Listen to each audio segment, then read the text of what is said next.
दंडोत काय बाबा, आज मी तुम्हाला गीतेच्या 5व्या अध्यायाबद्दल बोलणार आहे तुमच्याशी. 5वा अध्याय हा कर्मसन्यास योग आहे. पण त्यात कर्माची महती सांगितली आणि संन्यास म्हणजे त्यागाची महती सांगितली.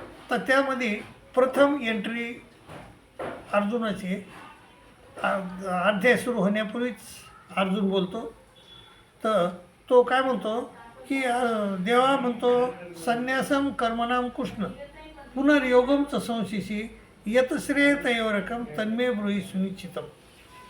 तर एकदा तुम्ही मला कर्मयोग सांगता, एकदा संन्यास सांगता, त्यापैकी माझ्या दोन्हीपैकी कोणचं माझ्या श्रेयस्कर आहे, माझ्यासाठी कोणचं फायदेशीर आहे हे मला सांगा. श्रीकृष्ण महाराज त्याला म्हणतात, अर्जुना, संन्यास कर्मयोगसे निश्रेयास करो. संन्यास आणि कर्मयोग हे सारखे आहेत, परंतु तयस्तु कर्मसन्यासात कर्मयोग यशस्वी. त्यामध्ये संन्यास आणि कर्मयोग, त्यामध्ये कर्मयोग चांगला आहे. तर का बरं चांगलं आहे अर्जुन म्हणतो, कारण ते म्हणले नेयस नित्य संन्यासी यौन दृष्टीनं कांक्षिती. तो नेहमी तो साधू आहे, त्याला साधू म्हणावं. कोणाला म्हणावं साधू? जो कोणाचा द्वेष करीत नाही, कोणची अपेक्षा करीत नाही. नेयस नित्य संन्यासी यौन द्वेष्टीनं कांक्षिती आणि निर्द्वंद्वही महाभाव. आणि तो सुख दुःखाच्या पलीकडे गेलेला आहे. निर्द्वंद्वही महाभाव सुखम बंधात प्रमुचिते. आणि असा माणूस सुखानं बंधनातून पार होतो, असं श्रीकृष्ण महाराज त्याला सांगतात. आणि पुन्हा म्हणतात, अर्जुना, सांख्ययोगो पृथक बाला प्रवदंतीन पंडिता.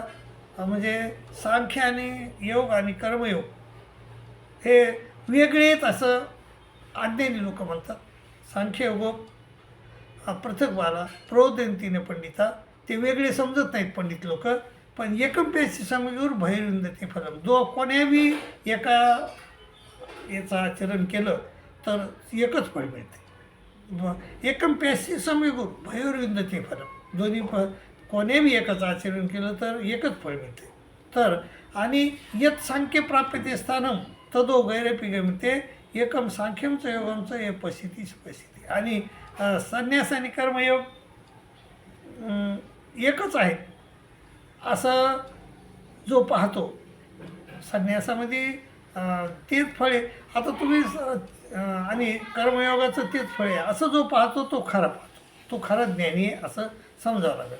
पण अर्जुना, श्रीकृष्ण महाराज म्हणतात, अर्जुना, संन्यासस्तु महाबाहो दुःख माप्तुम योगता.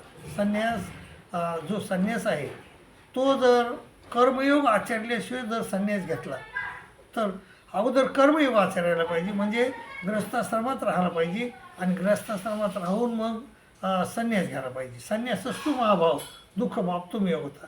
संन्यास न घेता, हे कर्मयोग न आचरता जर संन्यास घेतला तर तो दुःखकारक ठरू शकतो.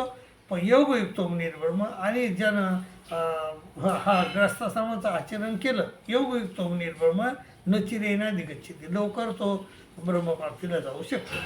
पुन्हा म्हणतात, योगयुक्तो ईशिदात्मा विदितात्मा चिंतव्य सर्वभूतात्मा कुर्वन्नपि नभती न किंचित करोमिति युक्तो मन्येत तत्त्वई.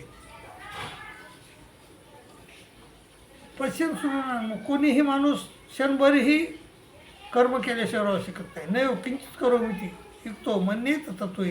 पश्यन शृण्वन स्पर्शन जिघ्रन नस्नन गच्छन स्वपन स्वसन प्रलोभन विसर्जन गुणन नुनिशन निमिषनपी इंद्रियांद्रियार्थेषु वर्तयन्ते धारे. म्हणजे डोळे झाक करणं, उघडणं, डोळे उघडणं, खाणं, जेवण करणं, झोपणं, हे सगळे प्रकृतीचे गुण आहेत. त्या करतच राहते माणूस. हे डोळे झाकणं करतो, पाहणं, हे करणं, स्पर्श करणं, हे कर्म आपण करतच राहतो. आणि आणि हे इंद्रियाचे धर्म आहेत. इंद्रियांद्रियार्थेषु वर्तन्ते धारे. म्हणून मग अर्जुना, ब्रह्मण्याधाय कर्मानी, मला सगळे कर्म अर्पण कर. ब्रह्मण्याधाय कर्मानी संगम त्यक्त्वा करोति. आणि अनासक्त होऊन कर्मे कर. संगम त्यक्त्वा करोति लिप्यतेने सपापेनं पद्मपुत्र युवामसा.